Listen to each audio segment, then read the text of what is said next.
Just before the stroke of midnight on 30th of September, the government introduced a set of cooling measures that, for the most part, wasn't too surprising, but one caught many by surprise. So today, we'll be talking about cooling measures, what are the impacts, and honestly why I welcome it. Let's get to it. So it's been a very long time since we have done a real talk.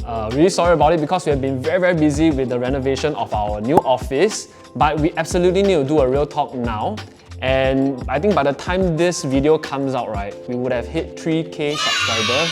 So thank you very much for all your support, and we wish to bring you even more content to do with real estate, better content in the future as well. So let's get back into the topic, which is cooling measures. So what are the latest cooling measures? It's in 4 main parts. The first part, higher interest rate floors for MSR and TDSR calculation. So instead of calculating your loan eligibility using 3.5% interest rate, they have now increased that to 4% interest rate, meaning that your loan eligibility would be affected slightly, it will be slightly lower.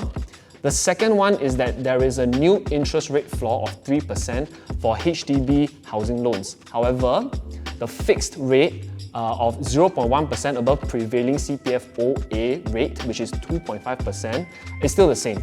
So the new HDB loans are still at 2.6%. The third one is that LTV for HDB loans have been reduced to 80%. If you remember back in December 2021, they actually reduced it from 90% down to 85%. So this year they have further reduced it down to 80%.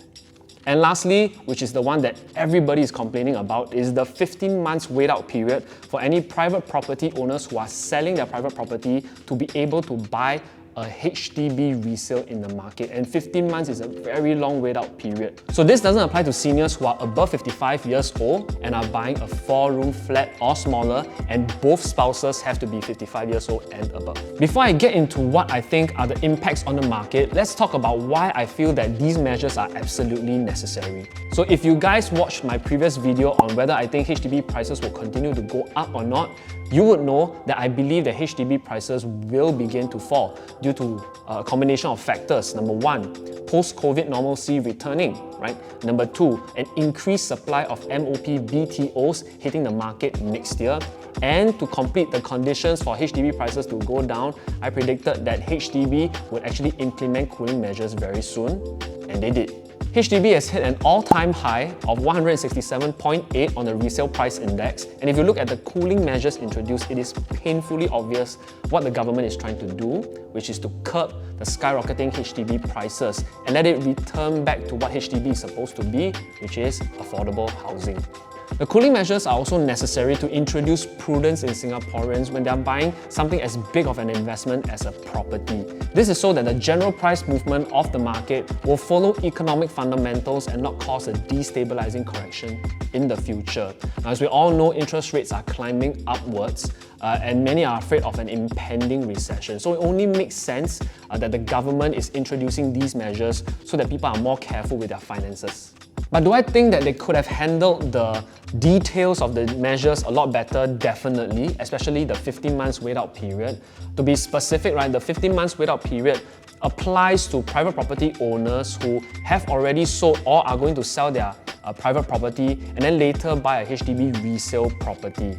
Even those who have option for or exercised the HDB purchase before the announcement but haven't done their resale application yet, they are also affected by this rule, which means that it has left a lot of private property owners who have already sold their property stranded, right? They're scrambling for alternatives and solutions, and I think this has caused quite an uproar in the market. So in my opinion, I felt that the measure should have exempted private property owners who have already sold their property prior to the announcement, or at the very least, those who have option for or exercise a HDB purchase before the announcement, right? The good thing is though that HDB is accepting appeals based on case-by-case basis, but I do have my doubts on it because I've already seen several of my clients getting their appeals rejected already.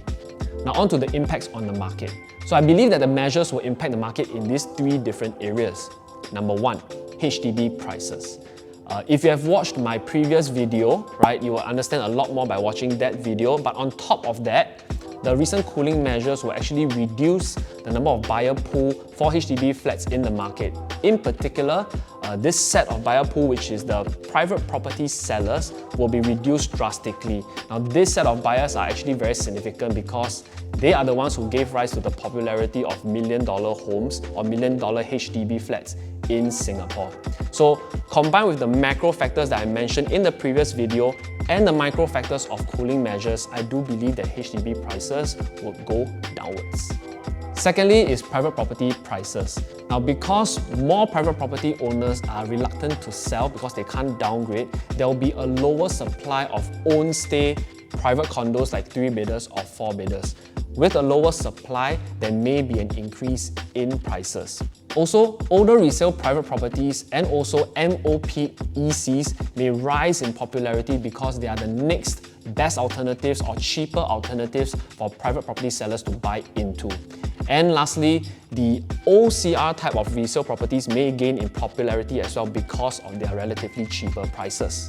Thirdly, rental prices. Now, because of this 15 months wait-out period, it might drive an increase in demand for rental. Why? Because these private property owners will have no choice but to sell their private property and rent a property for 15 months before they can buy a HDB resale flat. On top of that, this might also go back and affect private property prices as well, because now private property sellers would not sell until they can achieve a price that can not only satisfy their cash proceeds needs, but also the amount of money that they have to spend on rental for the next 15 months.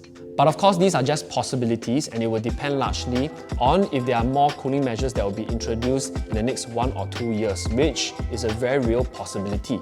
If you are caught in this scenario and would like some alternatives or solutions, give us a call, drop us a DM and we'll advise you accordingly.